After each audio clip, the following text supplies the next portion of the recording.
सबसे पहले तो मैं आप सबका स्वागत करता हूं। आप सभी को नमस्कार। और पिछले दिनों देश में विभाजनकारी राजनीति करने वाले लोग सुर्खियां बटोरने के लिए आदरणीय गृहमंत्री अमित शाह जी के संसद में दिए गए बयान के एक छोटे से हिस्से को तोड़ मरोड़ कर पेश कर रहे हैं और लगातार ये घृणित कार्य कांग्रेस पार्टी कर रही है और उन अंबेडकर जी के नाम पर कर रही है जिसने हमेशा डॉक्टर अंबेडकर जी का अपमान करने का काम किया।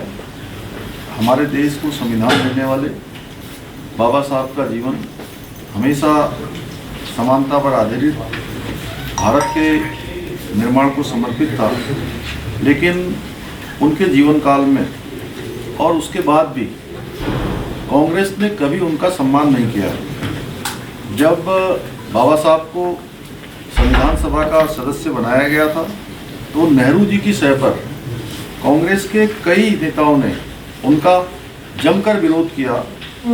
और यही नहीं, जब बाबा साहब अंबेडकर चुनाव के मैदान में खड़े हुए तो 1952 का लोकसभा का चुनाव हो या 1954 के लोकसभा का उपचुनाव में बाबा साहब को हराने के लिए बहुत षड्यंत्र उन्होंने रचे। और खुद उस समय नेहरू जी ने खुद उन क्षेत्रों में जाकर कई जनसभाएं की और कांग्रेस पार्टी ने बाबा साहब को कभी कोई पुरस्कार नहीं दिया, परंतु उन्हें चुनाव में हराने वाले उनके ही जो एक सहायक थे नारायण सदोबा काजरोलकर, उनको पद्म भूषण देकर सम्मानित किया गया। जब बाबा साहब ने नेहरू जी और उनके समर्थकों के द्वारा जो लगातार उनके षड्यंत्रों से तंग आकर कानून मंत्री के पद से इस्तीफा दिया और उनके इस्तीफे के बाद उनको संसद में बोलने तक का मौका नहीं दिया, क्योंकि अपने इस्तीफे में बाबा साहब ने लिखा था कि नेहरू जी ने लगातार उनकी उपेक्षा की और यहाँ तक कि उन्हें संसद की कमेटियों में भी जगह नहीं दी। इतना ही नहीं, उन्होंने अपने इस्तीफे में इस बात का भी उल्लेख किया था कि कांग्रेस नेहरू जी लगातार उनकी उपेक्षा कर रहे हैं और उनका सारा ध्यान केवल मुस्लिम तुष्टीकरण पर रहता है और उन्हें लेकिन दलितों और आदिवासियों की कोई चिंता नहीं है, उनकी सुरक्षा की कोई चिंता नहीं है, केवल मुस्लिम सुरक्षा की चिंता है। कांग्रेस ने बाबा साहब के त्यागपत्र को जनता के बीच में भी नहीं आने दिया, क्योंकि इससे पंडित नेहरू जो उनकी सच्चाई थी वो उजागर हो जाती। क्योंकि पंडित नेहरू ये नहीं चाहते थे कि कोई भी उनसे ज़्यादा योग्य व्यक्ति संसद में बोले, जनता के सामने आए। कांग्रेस पार्टी ने जो बाबा साहब की स्मृतियों को भी जो सजोने की कभी अनुमति नहीं दी, उनके जन्म स्थान पर स्मृति मंदिर तक नहीं बनने दिया और बाद में मध्य प्रदेश के मुख्यमंत्री स्वर्गीय सुंदर सिंह भंडारी जी के कार्यकाल में उनके स्मृति स्थल को बनाने का फैसला हुआ और अटल बिहारी वाजपेयी जी के समय उनके स्मृति मंदिर का उद्घाटन हुआ। दिल्ली स्थित अंबेडकर सेंटर का निर्माण भी कांग्रेस ने रोकने की कोशिश की। जब से प्रधानमंत्री श्री नरेंद्र मोदी जी की सरकार आई, बाबा साहब की स्मृतियों को सजोने का कार्य हुआ। चाहे वो लंदन हो, दिल्ली हो, नागपुर, मुंबई में उनके जीवन से जुड़ी महत्वपूर्ण स्थलों पर स्मृतियों का निर्माण किया गया है।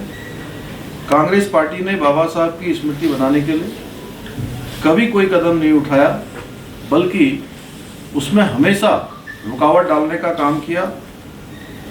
जबकि देश भर में कांग्रेस पार्टी ने, चाहे वो नेहरू हो, इंदिरा गांधी हो, संजय गांधी हो, राजीव गांधी के नाम पर सैकड़ों स्मारक और अस्पताल और सड़कों का नाम रख दिए गए।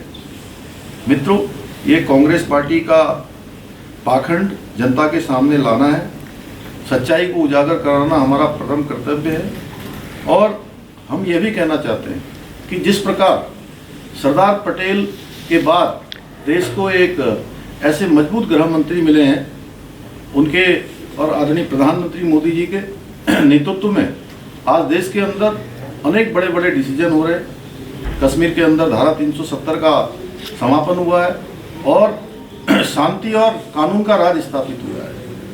देश के अंदर चाहे पूर्व हो, पश्चिम हो, उत्तर हो, दक्षिण हो, हर दिशा में आज शांति स्थापित हुई है। आतंकवाद समाप्त होने की ओर है, नक्सलवाद समाप्त होने की ओर है। कांग्रेस आज देश के अंदर जो शांति और सुशासन स्थापित हुआ है उसको सहन नहीं कर पा रही है। जनता उनको जिस प्रकार से नकार रही है, चाहे वो अभी हुए लोकसभा का चुनाव हो जिसमें प्रधानमंत्री आदरणीय मोदी जी के नेतृत्व में तीसरी बार सरकार बनी है, तीसरी बार मोदी जी प्रधानमंत्री बने हैं, या विधानसभा के चुनाव में डबल इंजन की सरकारों को जिस प्रकार से चुन रही है हमारे प्रधानमंत्री मोदी जी के नेतृत्व में, लगातार जन समर्थन प्राप्त हो रहा है। चाहे वो हरियाणा का चुनाव हो या महाराष्ट्र का चुनाव हो, इन सब से कांग्रेस पूरी तरह से हताश और निराश है। और अब इस प्रकार के मुद्दे जिनमें कोई दम नहीं है, एक छोटे से अंश को लोगों के बीच में भ्रम डालने का काम कर रही है। पहले भी लोकसभा के चुनाव से पहले भी इन्होंने इसी प्रकार की भ्रम और झूठ की राजनीति की है। इनको जनता ने सबक सिखाया है, अब भी जनता इनको सबक सिखाएगी और हम इनकी पूरी तरह से पोल खेलेंगे। इनकी जो विभाजनकारी राजनीति है उसको कभी हम सफल नहीं होने देंगे।